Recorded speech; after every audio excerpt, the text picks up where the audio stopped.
para todo el continente americano y para los colegas y demás gente amiga de Europa, en especial de la Europa del Sur. En esta cuarta emisión del proyecto virtual El Norte de México y sus libros, les habla Mario Ceruti desde la Facultad de Economía de la Universidad Autónoma de Nuevo León, en Monterrey, 200 kilómetros al sur de Texas.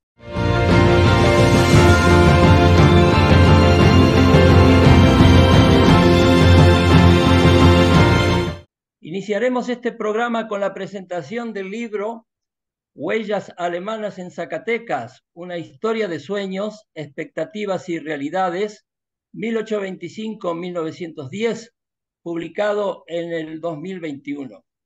Su autor, Manuel Sánchez Sánchez, cursa el doctorado en Historia en el Colegio de San Luis, tiene maestría en Historia por la Universidad Autónoma de Zacatecas, participó en el programa Erasmus en la Universidad de Bremen, Alemania, y es consejero técnico del Archivo General del Estado de Zacatecas.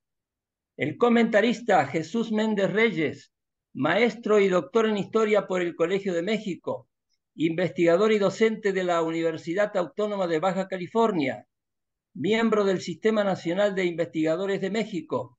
Sus líneas de investigación incluyen la historia bancaria y monetaria y el empresariado en el noroeste del país. Es integrante de la Asociación de Historia Económica del Norte de México. Adelante, Jesús, por favor. Es un gusto poder compartir con ustedes algunas de las reflexiones, algunas de los comentarios que han surgido a partir de la lectura de esta obra escrita por Manuel Sánchez, referida sobre todo a un área muy particular en el centro norte del país, o que abre, digamos, la puerta hacia el norte, al noreste específicamente, de una región que se ha caracterizado por ser minera. Y en ese sentido, la obra, el recorrido que tiene el libro, presenta justamente cómo algunos ingenieros, algunos empresarios de origen germano, de origen alemán, llegaron y se asentaron en aquella zona y empezaron a insertarse y a caracterizar buena parte de la vida cultural, intelectual, económica, por supuesto, de ciencia, de cultura, incluso también desde el ámbito político y militar. El libro está dividido en 4 apartados, en 4 capítulos, con un corolario, digamos, que no cierra completamente la obra, sino que invita a seguir platicando, a seguir investigando sobre esta comunidad que se asentó en la región zacatecana y que posteriormente conecta con otras vertientes, sobre todo ya con el siglo XX, en donde la presencia de los alemanes durante el periodo de entreguerras es significativo para el caso de México en su conjunto. Como ustedes recordarán, la salida de los alemanes, la salida de estos pueblos de habla germana hacia América se dio muy recientemente, ¿no? En el siglo, estoy hablando del siglo XIX, que es donde se inserta el libro, y las guerras de 1840, todos estos embates que se dan en el centro de Europa, hace que la población empiece a moverse a lo largo del continente americano. Y hay 2 vías importantes para hacerlo. Una a través del Atlántico, llegando justamente hacia el puerto de Veracruz en México, hacia Cizal y luego ya hacia Sudamérica, o bien llegar hacia América del Norte, entrar por el recorrido básico que hacían aquellos migrantes que se instalan en la Unión Americana y luego empezar a moverse a lo largo del continente. Entonces, en esta obra, lo que presenta Manuel caracteriza una migración germana numéricamente pequeña, si lo queremos ver así. Él da los datos de que para 1895 menos de 2.500 germanos estaban registrados en México, mientras en Sudamérica, particularmente en Chile, había 6.000. Y unos años después, para 1916, hay más de 25.000 alemanes viviendo establecidos en Chile. Entonces hay una gran migración que se ubica básicamente en el cono sur, en Brasil, en Uruguay, en Argentina, en Chile, pero no demerita justamente, como lo señala el autor, la presencia importante de estos visitantes, de estos ingenieros de minas, de estos escritores y profesores que van a cambiar de manera contundente y significativa la vida en Zacatecas, particularmente la capital, que tiene ese mismo nombre, Zacatecas Capital, y que despunta en buena parte del siglo XIX. Entonces, el libro, como lo menciono, tiene 4 apartados. En un primer apartado aparece esta introducción señalándonos justamente el autor qué se entiende por alemanes en ese momento, en donde lo único que los caracteriza o los integra de manera completa, pues es el idioma, ¿no? Un poco el comunicarse a través de una lengua común, un poco más la religión y también la característica particular de la germanidad de la que se va a hablar ya avanzado el siglo XIX, en donde independientemente de haber nacido en Polonia, en Sajonia, en Austria, en las diversas comunidades pegadas a Francia y a la propia al Reichstag que se va a construir más avanzado o muy avanzado del siglo XIX, la característica de esta germanidad es que tienen una cultura que comparten una cultura importante, ¿no? Entonces el Deutschland, esta de la tierra de los alemanes, la tierra en donde están partiendo hacia América, tiene esa particularidad o esa característica, ¿no? Uno se podría preguntar, bueno, ¿y por qué los germanos llegan a México y sobre todo a Zacatecas? Bueno, recuerden ustedes que Alexander von Humboldt es uno de los sabios de la época, de los escritores y de los viajeros que dan a Europa, que comunican a Europa la riqueza que tiene México. No solo la riqueza en recursos naturales, sino también de climas, geográfica, de personas, de habitantes, de la posibilidad de aprovechar esa mano de obra que está a lo largo del país, ¿no? Y en ese sentido, el autor Manuel Sánchez lo que va describiendo y lo que vaya presentándonos avanzando la obra son a diferentes personajes instalados ahí en Zacatecas, ¿no? Hermann Joseph Burckhardt, por ejemplo, pues es un personaje significativo que va a tener influencia en la ciencia, en la geografía, en el trazado de la propia ciudad, ¿no? Y después va a presentar a otros casos, otros ejemplos, como Karl de Berges, como Karl Nobel, que es un litógrafo, que es arquitecto, que va a dar clases en el equivalente a la universidad de la época y que va a formar estudiantes justamente en las artes del trazado y de la arquitectura, ¿no? Carlos Calfus es un catedrático también de dibujo que enseña matemáticas, que enseña geografía, que se especializa en preparar a la juventud de la época para enfrentar los derroteros que tiene el mundo y sobre todo una industria muy característica de ahí de la región, que como he dicho es el sector minero. Pero no se quedan solamente en el sector minero, se mueven hacia el comercio y ahí es donde las casas comerciales, estas que digamos son el antecedente de las sociedades anónimas, de las sociedades en comandita, de las sociedades de responsabilidad limitada, juegan un papel importante en la etapa novohispana del Zacatecas que Manuel Sánchez estudia, ¿no? A partir de la reconstrucción de estos personajes, uno se pregunta, bueno, ¿y qué les pasó? ¿Por qué no están todos presentes ya avanzado el siglo XIX, ¿no? O ya cuando cruzamos hacia el siglo XX, ¿dónde están los descendientes o estos alumnos que fueron formando los primeros profesores alemanes? Y es lo que yo llamo la puerta que deja abierta Manuel para seguir investigando sobre la presencia de estos alemanes en el lugar, ¿no?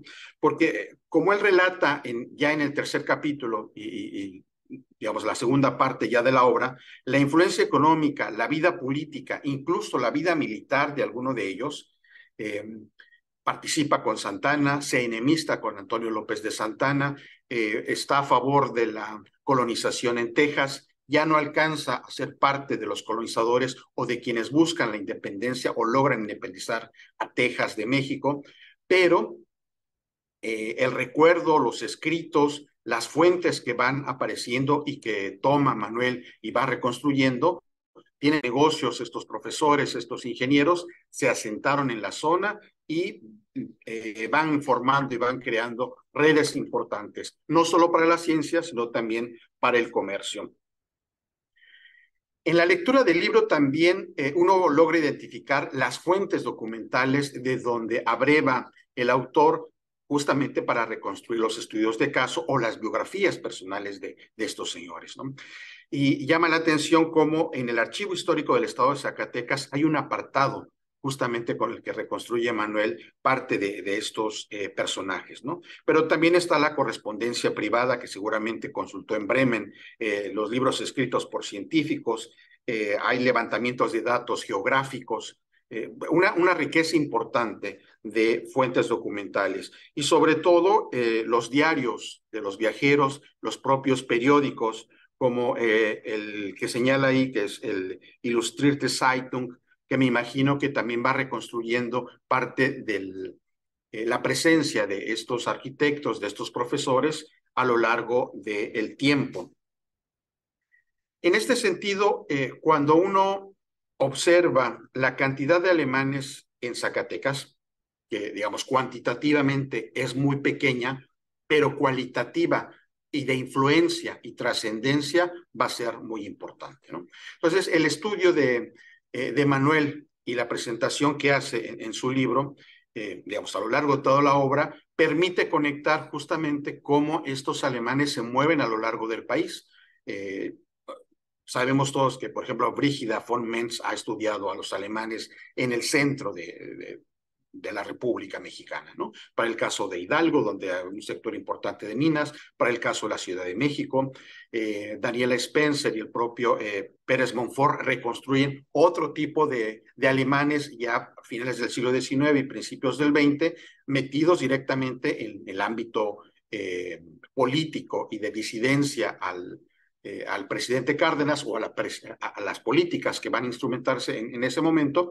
Pero digamos, este estudio que presenta Manuel para Zacatecas se va a conectar con otros que aparecen a lo largo de la República, ¿no? Estoy pensando, por ejemplo, en los trabajos, en el trabajo de Giovanni Ángel Méndez para el caso de Puebla, el de Alma Durán Merck para el caso de Villa Carlota en Yucatán, justamente la Villa Carlota se llama así, por la emperatriz Carlota, porque son alemanes que vienen durante el Segundo Imperio de Maximiliano de Habsburgo y permanecen ahí, ¿no? Y la historia que cuenta la autora, Alma Durán, pues es muy triste, porque al final esos alemanes son de los que se van perdiendo, los que van quedándose muy pobres, muriendo de hambre, etcétera, a diferencia de los que viven en la Ciudad de México y que se están moviendo en la zona minera más importante, Guanajuato, Zacatecas, San Luis Potosí, el propio Durango, ¿no? Y luego otros alemanes que van apareciendo en el noroeste de México, ¿no? Que la conexión ahí tiene que ver justamente con el trazado de los ferrocarriles en Estados Unidos, con la llegada de, digamos, cuando México pierde la guerra y se mueve la línea internacional, la frontera, muchos de aquellos inversionistas italianos, suizos, alemanes, franceses, etcétera, bajan poco a poco hacia la parte del noroeste, hacia México. Y en el caso de California y la península de Baja California, pues vamos a encontrar también importantes personajes que van a darle realce a el noroeste a través de estas conexiones que se van teniendo con los otros alemanes, ¿no?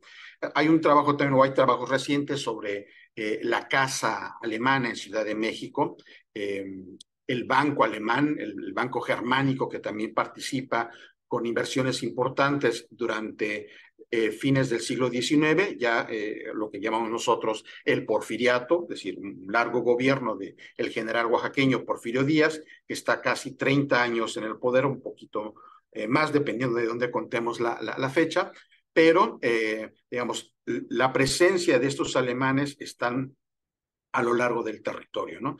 Y los personajes que va rescatando Manuel, pues dan pauta y dan justificación a este tipo de migración, ¿no? Entonces, por ejemplo, el cónsul general de Prusia, que es representante del Imperio Alemán y que va a estar ahí paseando por Zacatecas.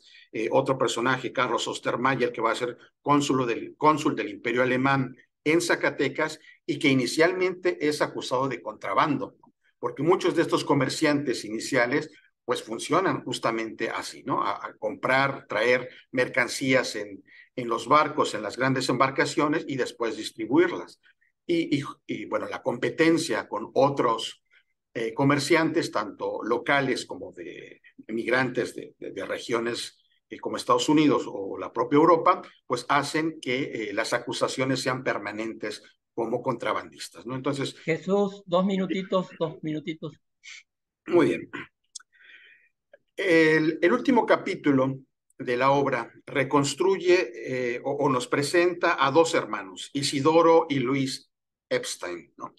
Que son judíos, son ingenieros, tienen que salir justamente de Europa por las ideas, por el liberalismo al que ellos están enfrentando en su momento y caen muy bien aquí en México, ¿no? Y sobre todo ahí en esta región del centro norte de México, eh, porque Isidoro es justamente un profesor de matemáticas, de astronomía, de topografía, que va mostrando a los jóvenes del Instituto de Cultura, a la futura Universidad de Zacatecas, cómo las artes liberales también sirven para el progreso de las regiones, para el progreso del país. Y entonces no solo la filosofía, no solo el derecho, no solo eh, los seminarios donde se impartían el latín, el griego, etcétera, sino también las otras artes, las otras ciencias liberales, como van a ser la contaduría, por ejemplo, como va a ser la teneduría de libros y la propia ingeniería, la arquitectura, la litografía, que va a ser característico de esta época, ¿no? Entonces, yo invito a nuestro público, a quienes nos escuchan y participan en estas cápsulas de libros del norte, emprendidas por la Facultad de Economía de la Universidad Autónoma de Nuevo León, a que den seguimiento a este libro, a esta obra, que los va a trasladar no solo al centro de México, sino a lo largo del continente americano y, como mencionaba yo al inicio, esta particularidad que van a tener las migraciones de los 40 del siglo XIX, cuando ya no hay posibilidad de que las familias se repartan las propiedades que tienen que salir por una crisis en la minería, por las guerras napoleónicas, por todo este mundo que está cambiando ya avanzado el siglo XIX en Europa, ¿no? Entonces, con esto terminaría mi comentario, invitándolos a leer la obra que presentamos esta tarde o este día, Huellas Alemanas en Zacatecas, de Manuel Sánchez Sánchez, que lleva como subtítulo Una historia de sueños, expectativas y realidades, que es justamente lo que reconstruye en estos 4 capítulos el autor. Muchas gracias. Excelente el comentario. Agrego un par de datitos más a lo que has dicho. En Durango, como adelantaste, hay mucha participación también y ahí los trabajos son de Guadalupe Rodríguez López. Y en La Laguna tuvo influencia el Banco Germánico también.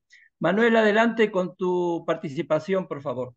Antes que nada agradecer este proyecto de Libros del Norte, al doctor Jesús Méndez por el comentario de la obra y al doctor Mario Ceruti, por supuesto.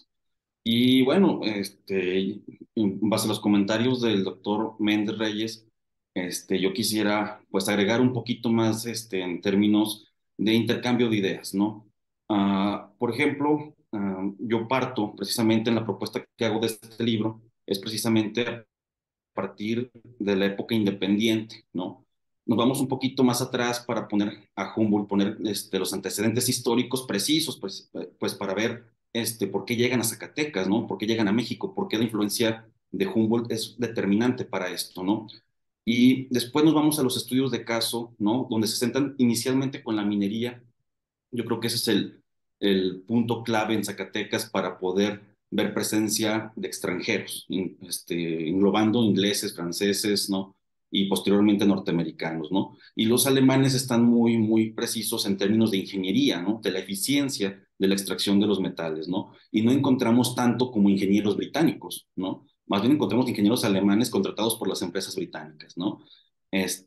Vamos viendo cómo se transita en ese siglo XIX, convulso a nivel nacional, pero particularmente en Zacatecas, en esta pugna entre el federalismo y el centralismo, en donde pues Zacatecas entra con las milicias cívicas y que estos alemanes tienen formación militar en Prusia, ¿no? Entonces, pues bueno, van y hacen participación. Entonces, como que este tipo de personajes, lo marco en el libro, pues se meten en todos los tópicos de la vida social de Zacatecas en ese momento, ¿no? O por lo menos en la mayoría, ¿no? Y por supuesto que están las cuestiones de los profesores, la educación, donde también tienen cierta participación, ¿no? Ciertas bases que después van dejando a nuevas generaciones de profesores, ¿no? Y por supuesto, ¿no? Hay un tránsito, sobre todo a mediados del siglo XIX, en donde estas cuestiones de minería se trasladan a cuestiones comerciales. Y ese es un punto que después van a seguir desarrollando a lo largo del siglo XIX e inicios del XX, ¿no? Junto con otro tipo de extranjeros. Y empieza la competencia, ¿no? Y cuando ya, ¿no? se juntan las regiones alemanas en el Segundo Reich alemán hacia 1870, se nota muchísimo la participación de una potencia que despunta muchísimo en Europa, ¿no? Y encontramos ahora sí los consulados, la representación de viceconsulados, inclusive en Zacatecas, ¿no? Y en ese sentido vemos que hay ya pugnas económicas más poderosas con los franceses, ¿no? Hay hasta cierto punto hostilidad entre esas nacionalidades. Y pues bueno, yo comentarles también que ahorita en el tema de tesis de doctorado, sigo también con esa pregunta con la que cierro este libro, ¿no? ¿Qué más de los alemanes en el siglo XX? Y me encuentro fuentes muy ricas, sobre todo para estudios de caso, de empresarios que trasladan precisamente casas comerciales a sociedades anónimas, ¿no? Entonces, en ese sentido, tienen una presencia importante en el rubro de ferretería, y son empresas que las hacen para perdurar, ¿no? Organizan muy bien las empresas, a nivel familiar y las sucesiones de las mismas para que tengan empresas exitosas, como el caso de la ferretería Globo que estamos trabajando desde el doctorado en el Colegio de San Luis, para precisamente una duración de más de 100 años, ¿no? Y que de esa empresa, de esa sociedad anónima, después se pueda establecer otro tipo de empresas más grandes ya en el sector industrial, como es el caso de Cesantoni, esta fábrica instalada en Zacatecas por la familia Reimers, precisamente en las finales del siglo XX, que pues ahora exporta internacionalmente los pisos, y tiene una gran cantidad de presencia a nivel internacional, ¿no? Entonces es lo que estamos ahora siguiendo, ¿no? Precisamente a partir de esas huellas alemanas que desde el siglo XIX se empiezan a incrustar en Zacatecas y que pues precisamente van dando como muestra un poquito de la riqueza que dejan los alemanes en términos de cultura, de educación, de su participación política, su participación en la vida pública de México, ¿no? Y también el legado que dejan en general muchos extranjeros, ¿no? Que para este caso las políticas de colonización no fueron tan exitosas en Zacatecas en términos de la instalación de grandes comunidades extranjeras, pero que sí ciertos personajes van dejando su legado en la región, en el territorio, y por supuesto que en el norte de México también se fueron instalando a finales del siglo XIX y durante todo el siglo XX, siguiendo precisamente los proyectos nacionales, ¿no? Entonces, en ese sentido, quiero dejar mi comentario. El tema de los alemanes en México es un buen pretexto para ver la historia del país mismo, ¿no? En términos económicos, en términos políticos y en términos sociales. Yo creo que da para mucho, es una temática que da precisamente es una beta analítica para muchos tipos de investigaciones, ¿no? Al futuro. Muchas gracias, Manuel. Muchísimas gracias, Jesús Méndez Reyes, por la participación en esta cuarta emisión de El Norte de México y sus libros. Hasta pronto.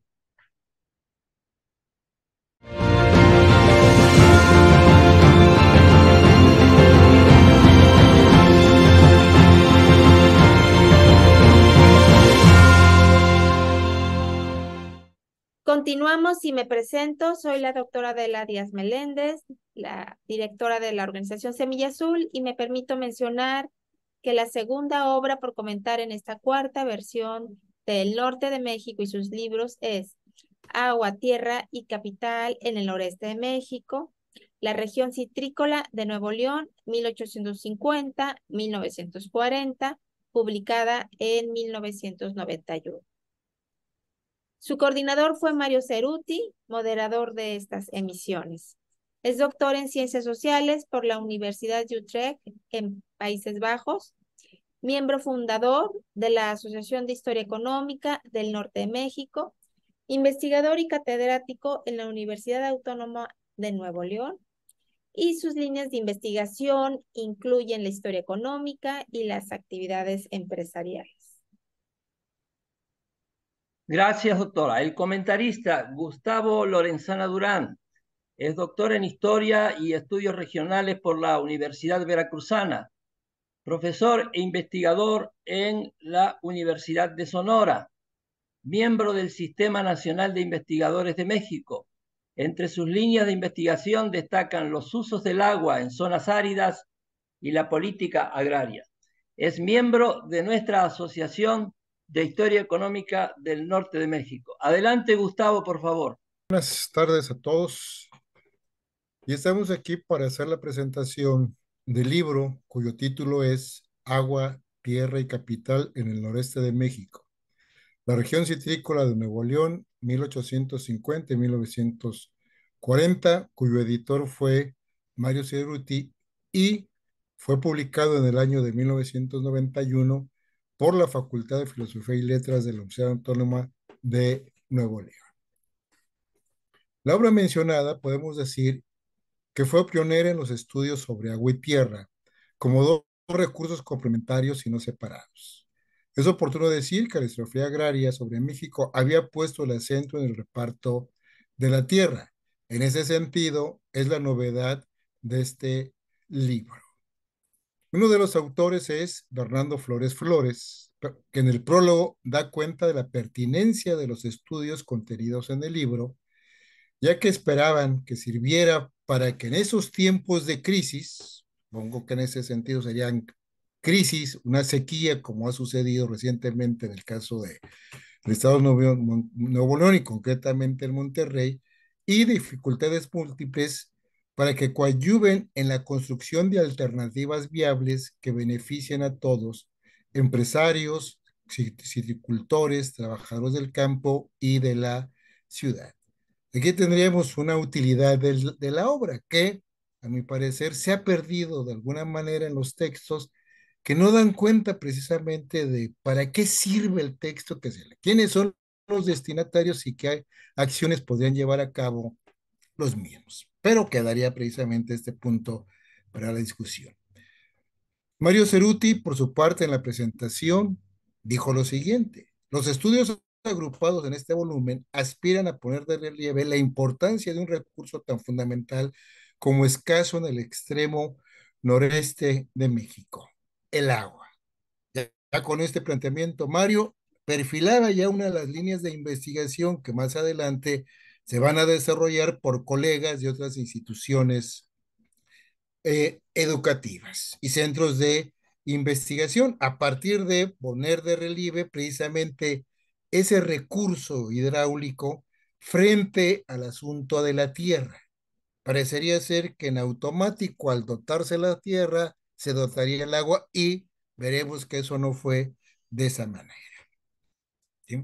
Y que por lo tanto entonces se tendría que trabajar precisamente en esta cuestión a partir de la premisa: los suelos que no son fecundados no sirven para mucho, y más por supuesto en zonas semidesérticas o donde prevalece la escasez de agua.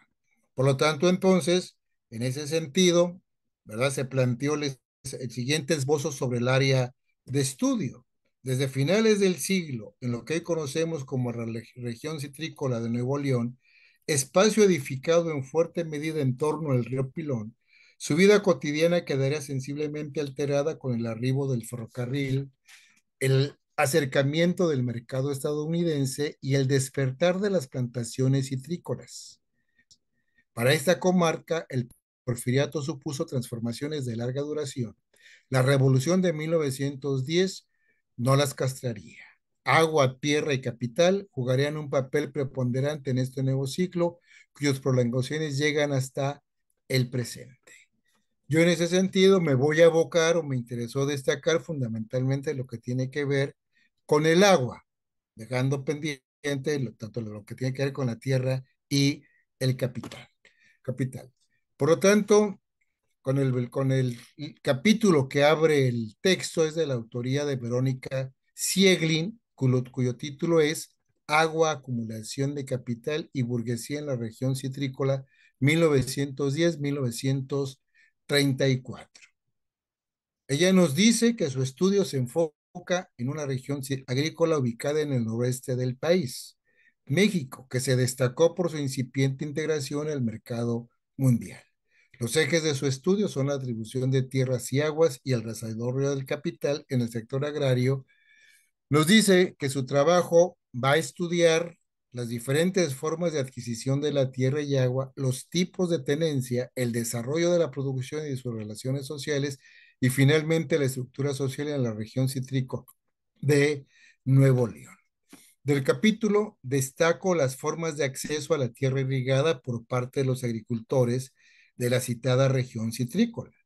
Una de ellas era el arrendamiento de la propiedad municipal y otra era por medio de títulos de propiedad y de contratos de arrendamiento entre particulares en los diferentes tomas de agua que estaban en manos privadas. Asimismo, se registra la información sobre la distribución del agua entre los empresarios agrícolas de los predios Aguas de Solares, 1909 y 1918, Aguas de Quintas, 1913 y 1924, Toma de la Capellana, 1922, Pilón Viejo, mismo año, San Juan de la Cañada, también en el mismo año. Hay que rescatar que los campesinos fueron excluidos del acceso al agua de las tomas. Era un control privado y en ese caso los campesinos no tuvieron acceso a ese recurso. Y lo realizaban 25 grandes empresas agrícolas de la región citrícola. Otro punto también interesante que perfilaba ya otra línea de investigación que se va a desarrollar por parte de Mario Cerúti. Por supuesto, hablar de agua y hablar de tierra trajo consigo conflictos entre los dueños de las tomas de arriba y los dueños de las tomas de abajo, bajo la premisa que querían establecer de una distribución equitativa de los recursos acuíferos. Y nos muestra un caso que se suscitó en 1909 con la rebelión de los agricultores aguas abajo. Por supuesto, también se presentan algunas otras causas que dieron origen a conflictos, como sería el asunto del saqueo ilegal y el robo nocturno de líquido. Además, se pone también de relieve que los agricultores no realizaban un uso racional y eficaz del agua, que también es otro de los problemas que había que en este caso que atender. ¿Sí? Las formas para la adquisición de tierras y agua eran la compraventa, el remate de los predios municipales y las expropiaciones por el endeudamiento de los productores, esto último a finales de los años 20 del siglo XX. Ambos procedimientos reafirmaron la preeminencia de algunos empresarios y del capital comercial. La reforma agraria en la zona se caracterizó por repartir tierras de secano o monte. Esto podemos decir que fue una línea general de los gobiernos postrevolucionarios. Afectaron mínimamente las tierras de riego y repartieron principalmente tierras de agostadero con la posibilidad de acceder al agua a través de la dotación correspondiente. El segundo capítulo es de la autoría de Rocío Rodríguez Román, cuyo título es Legislación sobre el agua y conflictos intermunicipales en el siglo XIX. De entrada, la autora nos dice lo siguiente: el agua es y ha sido siempre motivo de preocupación privada y pública para la región noreste y específicamente para Nuevo León. Asunto que sigue vigente. Siguiendo este planteamiento, en el trabajo se aborda la evolución de la legislación sobre el agua desde mediados del siglo pasado, siglo XIX, hasta principios del actual, que estaremos en el siglo XX, y se verifica en qué medida fueron aceptadas las leyes que se dictaron sobre el particular y se lograron solucionar la infinidad de problemas que por la posesión y uso de las aguas se suscitaron. Hizo un recorrido por la legislación. Lo interesante de este capítulo es que es una legislación generada por el Congreso Estatal, en el sentido de que en aquel tiempo la federación todavía no tenía incumbencias sobre el asunto del agua. Eso será hasta el porfiriato. Entonces aquí era un asunto que tenía que resolverse desde el nivel estatal. Y se emitieron disposiciones tanto en los gobiernos de Santiago Vidaurri como de Bernardo Reyes. Uno de ellos fue el decreto 11 de 16 de octubre de 1857, en donde se pensaba precisamente ante el número creciente de usuarios, pues había que resolver el problema de las aguas. Tanto ese decreto como el que se estableció ya con el caso de Bernardo Reyes, no pudieron resolver el problema por las diferentes posiciones que se establecían en este caso de los accionistas de las aguas, que fue en este caso un asunto que por supuesto fue de la atención de los involucrados en el mismo y que por lo tanto llevó precisamente al establecimiento de una comisión especial que estudió el proyecto y lo aprobó, esperando con ello cubrir algunos vacíos que se habían dado en la legislación anterior y que fue presentado en diciembre de 1891 y su aprobación fue el 7 de diciembre de 1892. Uno de sus puntos fueron precisamente los siguientes: ¿cómo y ante quién se deberían presentar el denuncio? Llama la atención ese asunto del denuncio porque yo no conocía precisamente esta cuestión, solamente tenía conocimiento del denuncio de tierras, pero aquí estaría claro que se están denunciando también el caso de aguas. ¿Qué había de hacer en caso de presentarse opositores? ¿Quién extendería los títulos? Esta ley, a diferencia de las anteriores, sí fue aceptada por la mayoría de los propietarios, pero el problema seguía sin resolverse. Fundamentalmente porque apareció otro fenómeno meteorológico que tiene que ver con la escasez de líquido, lo cual no permitía el funcionamiento productivo del campo ni tampoco de una incipiente industria que se comenzaba a forjar en la capital del estado. Desde luego, el río Pilón es un protagonista de esta historia en términos precisamente de que cruza por los municipios de Montemorelos y General Terán y que por supuesto se plantea en el apartado las acciones que llevaron a cabo tanto autoridades estatales como los hacendados de Montemorelos y los pobladores del Valle de Mota. Entonces fue un conflicto que se mantuvo durante algunas décadas, buscando por supuesto en este caso resolver el problema. Y desde luego hay el registro de la sequía, que es también importante como parte de este proceso, que se dio precisamente en los años de 1863, 1877 y 1896. Pasamos al siguiente capítulo de José Antonio Olvera Sandoval, que lleva por título El Valle del Pilón, riego, producción e impactos socioeconómicos, en donde plantea la preeminencia de la citricultura con el uso de la tierra y el agua, que ofreció nuevas expectativas para la empresa agrícola. Esta actividad la llevó a cabo la oligarquía local, con sede en Montemorelos, y se menciona la presencia de inmigrantes estadounidenses, así como los grupos familiares, entre ellos los Ballesteros, Paras, Berlanga y Echevarría, entre otros.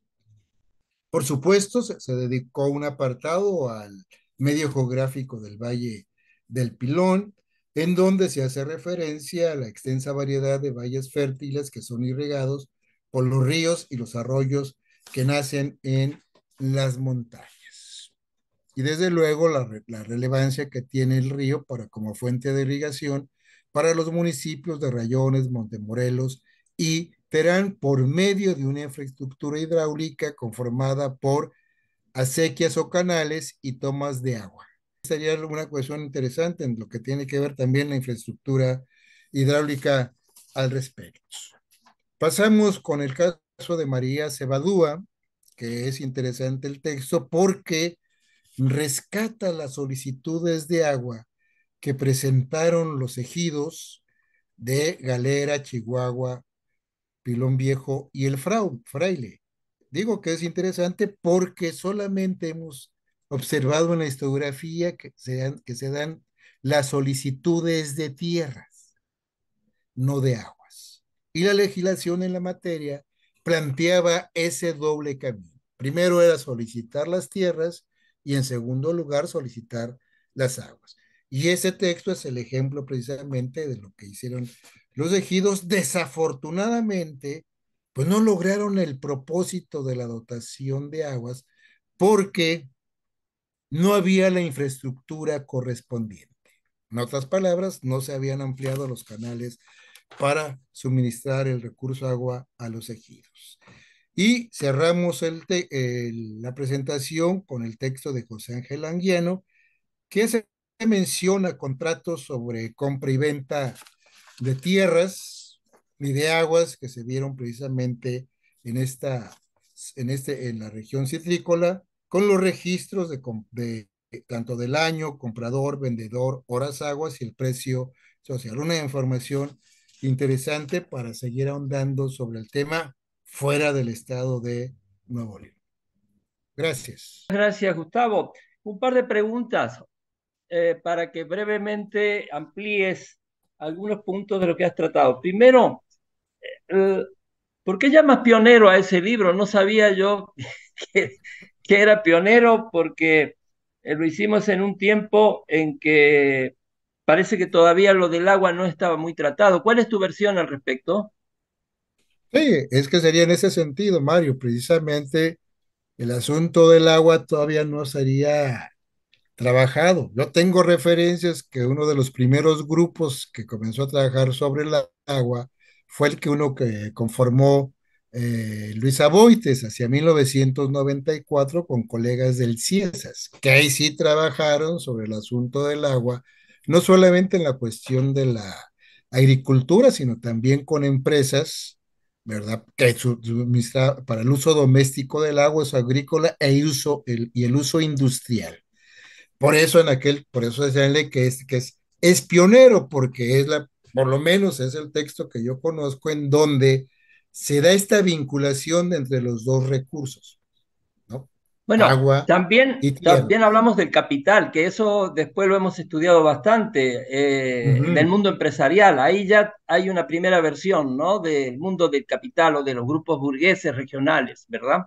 Ujú. Claro, claro. Y creo que ahí, como cuando sumas tanto agua, tierra y capital, pues están perfilando ya lo que van a ser las siguientes líneas de investigación que se van a desarrollar por parte tuya con los colaboradores que han estado a tu lado, ¿no? Por eso diría que sería pionero no solamente en el agua, sino también en los otros dos componentes, pues. Porque me deja puertas abiertas, o sea, esto permite que uno también, a partir de esta lectura, pueda trabajar lo que tiene que ver en otras entidades federativas, porque al final de cuentas, pues se da el mismo proceso, ¿no? Yo he revisado esta cuestión de la legislación, es muy parecida, hay un punto interesante que ahorita, qué bueno que tenemos este momento, que tiene que ver con la reglamentación de las aguas, para tener Bueno, ese reparto equitativo, pues. esa parte te lleva a la cuestión del conflicto. Por lo que hemos visto, los conflictos no solamente eran entre grupos dominantes y grupos subalternos, sino también entre los grandes usuarios del agua. En la laguna se ha dado mucho eso también. Y de ahí la intervención del gobierno federal, ¿verdad? Ujú. Sí, sí, o sea, por lo menos siglo XIX sí se da esta cuestión de, hay una necesidad por reglamentar el acceso al agua, por la presencia de diferentes usuarios, ¿no? Los que están aguas abajo, aguas arriba, que tienen que efectivamente que acceder al agua. Por lo tanto, hay una posición de que es necesario, es indispensable establecer reglamentos para la distribución de las aguas, que sería en este caso, por supuesto, que estaría en manos del Congreso estatal. Ya en el siglo XX, hay sí la intervención del Estado mexicano a través de la dependencia correspondiente, en donde se van a abocar ellos a hacer la reglamentación, pero que desafortunadamente no fue tan rápida y expedita como se pudiera esperar de acuerdo al asunto que estaban enfrentando. Por lo menos en el caso que yo conozco, para el Mayo, la reglamentación para la distribución de las aguas del río Mayo, los estudios y todo lo que tuvo que ver con ese proceso se tardaron 10 años. Y siempre se argumentaba que había, por problemas de no había personal, no había dinero, etcétera, etcétera. Sí, y Y claro, mientras tanto los de arriba se aprovechaban del agua y los de abajo en todas partes soportaban esos excesos, ¿verdad? Por claro, Sonora pasó claro. algo similar, ¿no? Ujú. Sí, sí. Sí, por eso se trataba de evitar los conflictos. Pero aquí hay una situación curiosa en el sentido de que como había agua suficiente, entonces todo el mundo la aprovechaba. Entonces no había esos conflictos. Pero cuando surgen ya otros usuarios, como podía ser el caso de los ejidatores, entonces sí era fundamental ya la reglamentación. Que se da también en el caso del Valle del Pilón. Hay intentos de reglamentar durante el siglo XIX.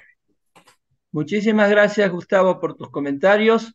Creo que has cumplido la tarea encomendada y agradecemos a quienes están viendo o escuchando este programa, con el cual nos despedimos de este primer bloque del año 2023.